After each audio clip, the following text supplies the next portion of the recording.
ये बहुत ही important information देने जा रहा हूँ कि जो भी ये अपना ऐप है ना, एक अपना करके ये एक ऐप चल रही है जो कि बहुत ही आपको फेसबुक में भी मिलेगी, आपको ये बहुत जगह मिलेगी। इस ऐप पर अपना कभी भी रिज्यूम मतलब अपलोड करो, और जो एम्प्लॉयर हैं एम्प्लॉयज़ हैं, दोनों के लिए ख़तरनाक है।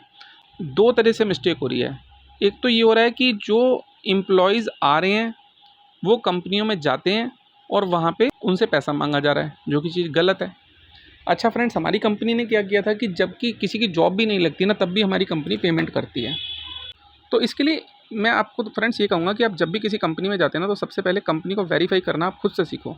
आप ये देखो कि क्या आपको वहाँ पे ऑफ़र पसंद आ रहा है, या आप पहले टेलीफोनिक कन्वर्सेशन करो। आप कहीं पे भी अपना किराया मत लगाओ, कहीं मत जाओ। नहीं तो जो भी कंपनियाँ पैसा मांग रही है ना, मैं बोल रहा हूँ वो सारी फ्रॉड हैं। आपसे 100% ही फ्रॉड है मेरे हिसाब से, क्योंकि पहले एम्प्लॉई से जो वो बंदा बेचारा जॉब सर्च कर रहा है, एक तो है जो पढ़ा लिखा आदमी है, उसको तो जॉब मिल ही जाएगी। जिस बच्चे के पास में एजुकेशन भी कम है और वो मतलब पढ़ाई लिखाई जो है वो पूरी कर चुका है, लेकिन उसके पास फाइनेंशियली इतना पैसा नहीं है, तो वो कहाँ देने वाले को पैसा देगा। तो यहाँ पे मैंने सारे रिव्यू आपको दिखा रहा हूँ। यहाँ पे क्या लिखा है कि I recently downloaded the app with the high hope of finding job. ये जॉब भी नहीं दे रहा है, पता नहीं क्या क्या करके यार ये लोग उल्टी सीधी चीज़ें कर रहे हैं। मैंने जेन्युइन है, मेरी पोस्ट जेन्युइन थी, मतलब मेरी जॉब मैंने जेन्युइन पोस्ट करनी थी, लोगों को देना था। इन लोगों ने कहा आप अपने कंपनी के पेपर वेरीफाई करो। ठीक है, मैंने इनको अपना पैन कार्ड, आधार कार्ड, जो भी था समथिंग था, इनको दे दिया। लेकिन उसके बाद भी इन लोगों ने मेरे से समथिंग अराउंड 200-300 कुछ रुपया इन्होंने मेरे से पेटीएम ले लिया। तो मैंने कहा नहीं, मेरी ऐड आप नहीं शो कर रहे हो तो प्लीज़ आप मेरे पैसे रिफ़ंड कर दो। देखिए फ्रेंड्स, यहाँ पे आप ध्यान रखना, बहुत केयरफुली समझना। मैंने किसी भी एम्प्लॉय से ना तो मेरा इंटरव्यू हुआ कंडक्ट, ना कोई मैंने पैसा मांगा, ना मैं पैसा मांगना चाहता हूँ। लेकिन मुझे एक बात समझ नहीं आ रही फ्रेंड्स, जब हमारे डॉक्यूमेंट्स भी सबमिट हो गए तो उसके बावजूद भी ये लोग ऐड को चलने नहीं दे रहे, और फेक वालों को चलने दे रहे हैं। जो धोखेबाज और फ्रॉड कंपनीज हैं ना इंडिया में, उनकी तो ये लोग ऐड चलने दे रहे हैं। और जो हम जेन्युइन कंपनीज हैं, आप अपनी सारी चीज़ें इनको देने को भी तैयार हैं, लेकिन हम ये बोलते हैं कि आप हमारे से पर्सनल एग्रीमेंट बनाओ, आप हमारे पास रिप्रेजेंटेटिव को भेजो, हम आपको बताते हैं कि किस तरह से हमें। लेकिन हाँ, जो कैंडिडेट कंपनी में जाता है, मैं आपको बार बार बताऊंगा कैंडिडेट्स को कि आपका काम होता है उस कंपनी को अच्छी तरह पहले जज कर लेना। आप छोटी मोटी कंपनी है, कभी भी विश्वास ना करें, किसी किस्म का पैसा ना दें। बल्कि उल्टा जब आप इंटरव्यू के लिए जाएँ और आपको बहुत दूर बुलाया जाता है, तो आप उनसे ये भी पूछ सकते हैं, क्या सर मेरे को कन्वेंस अलाउंस मिलेगा, मतलब मेरे को आने जाने का पैसा मिलेगा। कि ऑल रिव्यूज़ पे कर दिया, देखो शुरू से आप पढ़ते जाओ।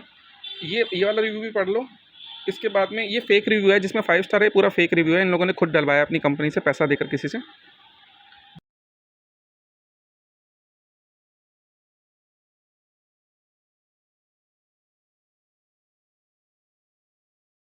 फ्रेंड्स, ये अपना ऐप ना एक तरह से पूरी लूट पाट का धंधा कर रहे हैं लोग।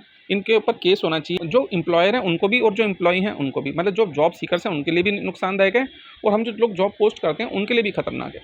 फ्रेंड्स, मेरा पैसा लेके कंपनी बैठ गई, मुझे पहले बताते कि डॉक्यूमेंट सबमिट करना है, चलो मेरे को उस स्टेप से हटना था, वापस आना था, पीछे आ जाना था। तो इन लोगों ने ऐसा फंसा दिया हमें उस चक्कर में कि अभी हमारा पैसा भी देके राजी नहीं है। तो इसलिए मैं आपको कहना चाहूँगा कि आप भी कोई प्लीज़, जो भी आप लोग जॉब पोस्ट कर रहे हैं वो ध्यान रखिए। ये आपसे तरह तरह के फालतू फालतू डॉक्यूमेंट्स मांगेंगे, जबकि ये काम जॉब सीकर का है। मतलब एक एक मैं किसी कंपनी को कैसे अपने डॉक्यूमेंट्स दूँ, मैं कैसे भरोसा करूँ कि उसका मिसयूज़ नहीं करेगी। अच्छा सपोज़ करो मैं कंपनी को डॉक्यूमेंट्स दे भी देता हूँ, तो मुझे ये कैसे पता कि ये कंपनी फ्यूचर में या इसका कोई भी एम्प्लॉई मेरे ही डॉक्यूमेंट्स को लगा के एक जॉब पोस्ट नहीं कर सकता। मैं एम्प्लॉई को हर तरह की डिटेल देने को तैयार हूँ, लेकिन ध्यान रखना फ्रेंड्स, मैं कभी भी किसी भी कंपनी को या किसी भी पोर्टल को मैं अपनी डिटेल्स नहीं दूंगा कंपनी की, क्योंकि वो पोर्टल मेरी चीज़ को मिसयूज़ कर सकता है, या अगर वो पोर्टल हैक हो गया तो मेरी कंपनी की डिटेल्स को भी वो मतलब कहीं यूज़ कर सकता है कोई उसका एम्प्लॉई। तो मैं तो इसके फेवर में नहीं हूँ। अगर आप देना चाहते हैं, आपकी कंपनी चाहती है अपनी डिटेल्स देना, तो वो दीजिए, लेकिन उसको ऑनलाइन मत रखिए। आप हमारे से ले जाइए, उसको देखिए, जो भी वेरिफिकेशन करनी है हमारी कंपनी का नाम ले जाओ, उसका रजिस्ट्रेशन नंबर ले जाओ, लेकिन आप उसे ऑनलाइन कहीं भी मत चढ़ाइए डाटाबेस में, क्योंकि हमारी कंपनी का कोई मिसयूज़ भी कर सकता है। मैं बार बार बोल रहा हूँ, हमारी कंपनी का कोई मिसयूज़ भी कर सकता है, उसके नाम का कोई मिसयूज़ कर सकता है।